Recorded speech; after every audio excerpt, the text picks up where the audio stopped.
안녕하세요. 닥터 국형입니다. 오늘 이 시간에는 건강상식에 대해서 말씀드리도록 하겠습니다.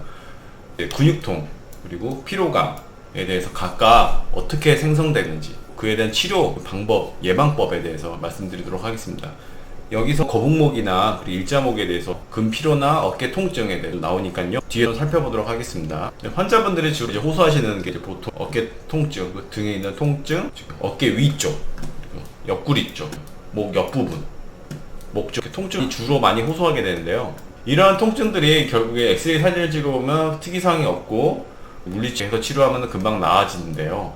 이게 왜 그렇게 피로가 형성이 되고, 피로를 왜 물리치료를 받으면 풀리는지, 그리고 마사지를 받거나 이러면은 좀 시원한 느낌이 있잖아요. 그래서 제가 말씀을 드리도록 하겠습니다. 일단은 근육이 일을 하게 되면서 자기가 필요한 에너지가 있잖아요. 그 필요한 에너지가 보통 사람들이 다 알고 있듯이 당입니다.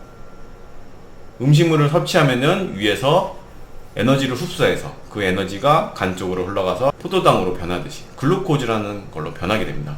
이 글루코즈라는 게 당인데요, 주 에너지원입니다. 근육의 그 에너지원이 혈액을 타고 근육으로 가게 돼서 저장이 되게 됩니다. 그래서 이 당을 근육이 사용하게 되는데요, 제가 일을 노동을 많이 하게 되면은 이 근육이 에너지를 사용하게 되면서 락테이트, 젖산으로 변하게 됩니다. 결국은 에너지를 다 사용하고 난 뒤 찌꺼기 같은 물질이 되는데요, 이 찌꺼기 같은 물질이 다시 피를 타고 간으로 이동하게 돼서 간에서 에너지를 받아서 다시 혈당으로 변하게 됩니다. 이러한 전체적인 순환이 있는데요, 자세히 들어보면은 다시 글루코즈가 혈액을 통해서 근육으로 가서 근육에서 에너지를 사용하고 다시 이 젖산이 혈액을 타고 간으로 들어가서 제가 먹은 에너지를 이용해서 다시 당으로 변하게 됩니다. 우리의 몸의 에너지원으로 쓰이게 됩니다. 이제 각각에 대해서 살펴보도록 할게요. 이 혈당이 에너지가 있을 때는 저희 몸이 전혀 이상하지 않아요. 근데 에너지를 사용하고 나서 젖산으로 바뀝니다. 산은 말 그대로 산이에요. 우리 근육의 피로 물질이라고 보시면 돼요. 이 산이 계속 근육 내에 존재하게 되면 계속 피로감이 유발되고 근육통이 계속 근육통이 유발되게 됨으로써 자꾸 여기에 결리고 어깨가 아프고 몸이 피로하게 됩니다. 그러면은 이 물질이 빨리빨리 해소가 되면 더 이상 피로를 느끼지 않겠죠. 하지만 근육에서 혈관으로 내려가는 이 통로가 막히게 되면 근육량에는 계속 젖산이 쌓이게 되겠죠. 그러면 계속 근육통이 유발되게 됩니다. 그래서 이 통로 확보가 어떻게 보면 제일 중요하다고 저는 생각하고 있어요. 몸이 많이 무리하게 되면요, 결국에는 이 사이클을 계속 돌게 되겠죠. 결국에는 간이 무리를 하게 되잖아요. 그래서 이런 광고가 있어요. 다들 아실 거예요. 다들 무슨 광고냐면은 간 때문이야 이 광고 있잖아요. 제가 이렇게 말하니까 좀 창피한데, 간을 풀어줘야 피로가 풀린다는 말이 여기서 이 말이 나오게 된 거야. 결국에는 산이라는 물질이 간에서 다시 당으로 바뀌니까 이 간이 계속 운동을 해줘야 돼요. 그래서 결국 간을 풀어줘야 피로가 풀린다는 말이 거기서 나온 거예요. 그래서 이제 우르사 같은 물질 같은 게 보조 물질이에요. 왜냐면 간도 무리를 하게 되면은 간에서 이제 간 효소가 나오게 되잖아요. 그 효소를 빨리빨리 빼주는 거예요. 제가 여기서 말씀드리고 싶은 게 하나 있는데, 정상과 일자목 그리고 거북목에 대해서 말씀을 드릴게요. 오른쪽에는 거북목이고 여기는 일자목이에요. 일자목에 있는 등 있잖아요. 그 보통 일자목이 있으신 분들은 여기 목 통증, 어깨 통증을 정말 호소를 많이 하세요. 왜 그러냐면은 사진을 보시면 아시겠지만 이 뒤에 있는 목 근육 그리고 어깨 근육, 이 근육이 모두 목을 받치고 있어요. 목을 받치고 있는 상황에서 앞으로 목이 계속 빠지고 있어요. 이 뒤에 있는 근육이 계속 줄다리기 하는 것처럼 계속 팽팽하게 긴장을 하게 돼요. 이 뒤에 있는 근육에 에너지를 계속 사용하고 있다는 거예요. 그러면 결국에 젖산이 많이 쌓이겠죠. 그 젖산이 많이 쌓이는데 근육이 계속 긴장을 하고 있으니 피가 들어올 공간이 없는 거예요. 젖산이 빠져나갈 공간이 없어지는 거예요. 차단된 거예요. 또는 젖산 물질이 계속 유발되니까 나가는 통로는 한정되어 있는데 젖산이 계속 유입이 많이 되니 결국에는 젖산이 쌓이고 근육통이 계속 유발되는 거예요. 이 사진은 환자분 사진인데 환자분의 정상 사진이고요. 그리고 이제 일자목인 사진이에요. 보시면 아시겠지만 여기는 이렇게 커브를 그리고 있죠. 자연스럽게 커브를 그리고 있죠. 근데 여기서는 자연스럽게 커브를 그리고 있는데 이 일자목 환자분 목이 빳빳하게 서 있어요. 목이 빳빳하게 서 있으니까 자연적으로 근육이 휴식을 좀 취해야 되는데 여기서는 근육이 계속 이렇게 서 있으니까 여기서 계속 잡아당기고 있다고 생각하시면 돼요. 여기서 젖산이라는 물질이 계속 쌓이게 되고 근피로가 계속 쌓이게 되는 겁니다. 이제 무슨 말인지 이해되셨죠?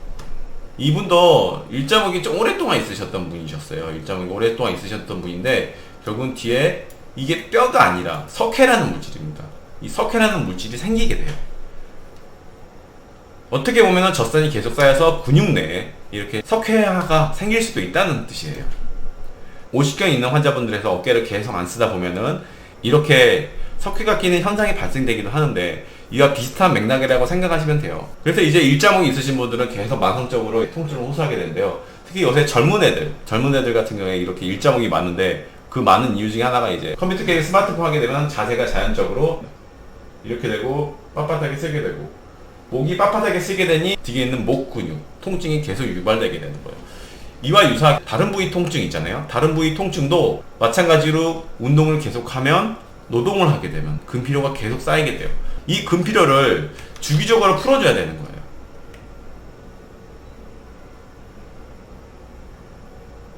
주기적으로 풀어주는 거를 보통 일반 사람들은 저희 결린이 목을 주물러주면 어깨가 엄청 시원하죠. 이게 왜 그러냐면은 목에 쌓여있는 피로 물질을 마사지를 통해서 밖으로 내보내는 겁니다. 즉 혈액순환을 도와주는 효과를 내는 거예요. 마사지 자체가. 그러니 근육이 엄청 시원해요. 살아야 될 근육 물질이 마사지를 통해서 점점 중화된다고 생각하시면 돼요. 그러니까 마사지가 시원한 거예요. 그래서 이제 의학적으로 이거를 어떻게 처리를 하냐, 의학적 전기 자극이나 물리 치료를 통해서 핫팩을 통해서 혈액순환을 돕고 전기 자극을 통해서 혈액순환을 도와주는 거예요. 그래서 빨리빨리 피로 물질이 쌓이는 거를 방지하는 거예요. 씻어내고 다시 여기에 새로운 물질을 찰 수 있게 도와주는 거예요. 젖산이란 물질이 오랫동안 한 곳에 쌓여있으면 물도 한 곳에 고이면 썩잖아요. 그런 거랑 똑같이 생각하시면 됩니다. 이제 이런 치료 같은 거는 인대 강화 주사나 체외 충격파 같은 거는 혈액 생성을 도와주는 거예요. 물리치료 같은 건 일시적이지만 이건 장기적으로 보면은 더 도움이 된다고 얘기가 나와 있어요.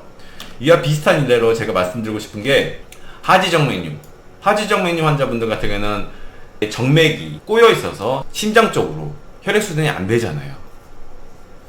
그러니까 나이가 드시면은 정맥이 점점 이렇게 부풀어 올라서 혈액순환이 안 되니 정맥이 점점 커지게 돼요. 정맥이 커지게 되니까 혈액순환이 안 되고 당연히 젖산이라는 물질이 혈액순환이 안 되니 근피로 물질이 씻을 방법이 없어지겠죠. 그래서 하지정맥류 환자분들 경우에는 다리 통증이 많이 호소하십니다. 물론 이게 단편적인 예예요. 물론 하지정맥류에 대해서 이로 인해서 통증이 많이 발생하는데 이거에 대해서는 제가 얘기할 건 아닌 것 같고요. 제가 생각하는 거는 이제 혈액순환이 안 좋아지니 그만큼 다리 통증이 더 발생한다, 이 말씀을 드리고 싶은 거예요. 이제 다시 주제로 돌아와서 근피로에 대해서 어떻게 치료를 하고 예방을 하냐. 근피로에 대해서는 말씀드렸듯이 마사지, 물리치료 이런 걸 통해서 일시적으로 매일 근육에 쌓여있는 피로 물질을 씻어준다고 생각하시면 됩니다. 그리고 근육을 완화시키고요. 완화시키니 당연히 혈액순환이 좋아지겠죠. 이렇게 해서 저희가 물리치료를 시행하고 있는 겁니다. 그리고 이제 도수치료 이런 부분에 대해서는 제가 다음 시간에 말씀드리도록 하겠습니다. 이제까지 제가 말씀드린 게 어느 정도 궁금증이 해소될 거라 생각 들어요. 그래서 왜 정형외과 의사들이 보통 물리치료를 권하고 매일 나와서 치료를 받으라 이렇게 말씀하신 게 근거가 이런 데 있는 겁니다. 아셨죠? 네, 이상으로 닥터 국형이었습니다. 네, 경청해 주셔서 감사합니다. 다음 시간에 만나요.